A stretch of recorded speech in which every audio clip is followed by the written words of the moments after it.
Uno spettacolo che si ripete all'infinito, senza stancarsi. Una dopo l'altra, le nuvole si addensano sempre più scure. Senza altri preavvisi, miliardi di gocce si riversano sulle cime, sulle pendici e sui boschi. L'acqua assorbita andrà ad alimentare le falde acquifere. Quella rimasta in superficie, incanalandosi, darà vita a rivoletti temporanei, che confluiranno in numerosi impluvi, ruscelli e rii della nostra montagna. Essi a loro volta alimentano i torrenti, che con il loro greto incidono le vallate e si riversano in corsi sempre più importanti, a volte addolcendo il paesaggio con momenti di rara suggestione, altre volte con inaspettata violenza distruttrice. Tutta questa acqua si immette e dà vita con numerosi affluenti al Tagliamento, il più importante fiume friulano, o se preferite, l'ultimo vero fiume alpino d'Europa.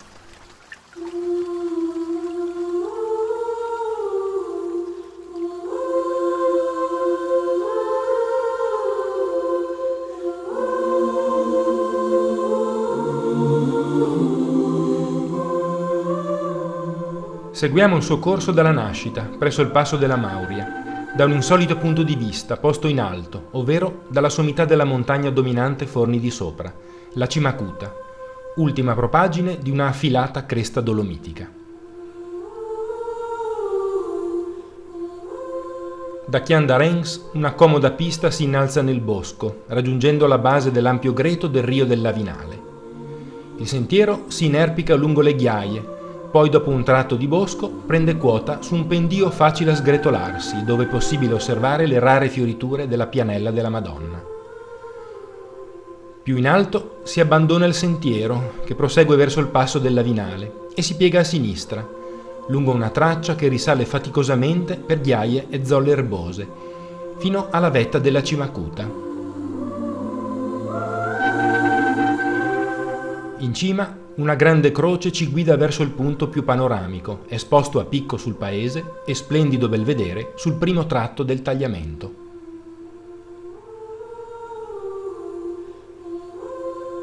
Spostiamoci ora a toccare fisicamente le acque del fiume, mediante la successiva escursione, che visita il corso del Tagliamento poco a valle di Forni di Sotto. Dalla strada statale un bellissimo sentiero scende verso il Greto, percorrendo la sinistra orografica del fiume, ricca ancora di stavoli. Con qualche saliscendi si prosegue a fianco del letto, senza per ora attraversarlo.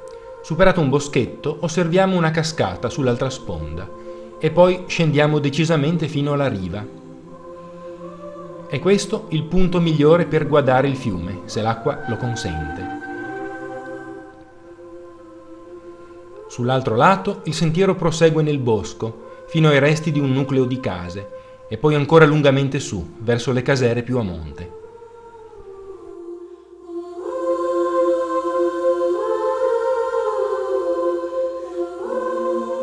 Nel tratto successivo, il Tagliamento riceve il Lumiei, dopo il quale il fondovalle si allarga decisamente. Seguono quindi il Degano, il But e il suo affluente principale, il Fella, nel cui punto d'incontro il fiume vira decisamente verso sud, prendendo la direzione della pianura. Cerchiamo dunque di seguirne il corso da un balcone eccezionale, la Mariana. La classica ascensione alla cima dal Cristo di Forca, presso Amaro, prevede una risalita a svolte sul versante meridionale, dapprima nel bosco, poi su un aperto pendio. Raggiunta la base delle rocce, si accede al canale conclusivo, che viene risalito utilizzando attrezzature fisse. Arrivati ad un intaglio, si prosegue sulla sinistra, lungo la cresta sommitale, e quindi in vetta alla Mariana. Se la giornata è limpida, da qui la visuale si estende fino al mare, mentre nel fondovalle la vista è necessariamente calamitata dalla confluenza dei due grandi fiumi, le cui ghiaie si incontrano proprio ai nostri piedi.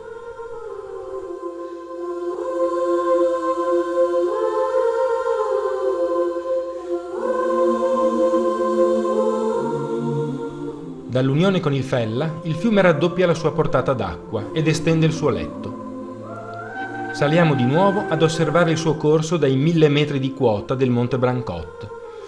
Da Braulins, presso Trasaghis, un buon sentiero risale il boscoso versante orientale, fino a raggiungere l'avvallamento della Forca. Da qui si inverte la direzione piegando a destra e raggiungendo in breve i prati terminali, dove spicca un grande pino visibile già dal fondovalle.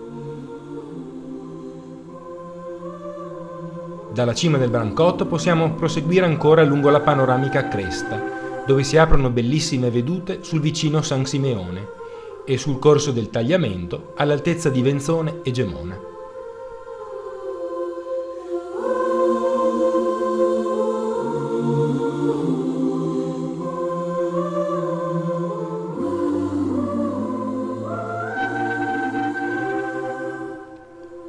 Prima di lasciare andare il nostro fiume a ricevere l'Arzino e gli ultimi affluenti e a continuare la sua lunga corsa, vi accompagniamo ad ammirarlo ancora una volta, dai 900 metri di quota di un rilievo modesto ma eccezionalmente panoramico, la Cima Pala. La mulattiera prende inizio presso Peonis e fin dalle prime svolte offre una bella visuale sul greto del nostro fiume. Si prosegue incrociando boschetti e numerosi stavoli ed abitazioni sparsi su questo versante. Giunti nei pressi della massima elevazione, si abbandona il sentiero per portarsi brevemente e senza difficoltà alla vetta della Cima Pala, dalla quale ci viene offerto un colpo d'occhio eccezionale.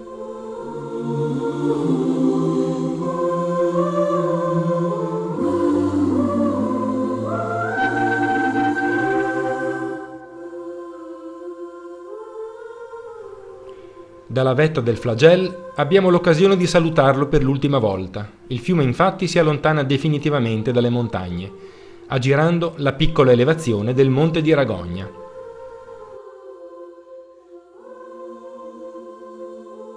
Dall'orlo del Monte Prat lo possiamo vedere mentre serpeggia verso la pianura friulana, in una corsa ancora lunga verso il mare. Ma questa è un'altra storia.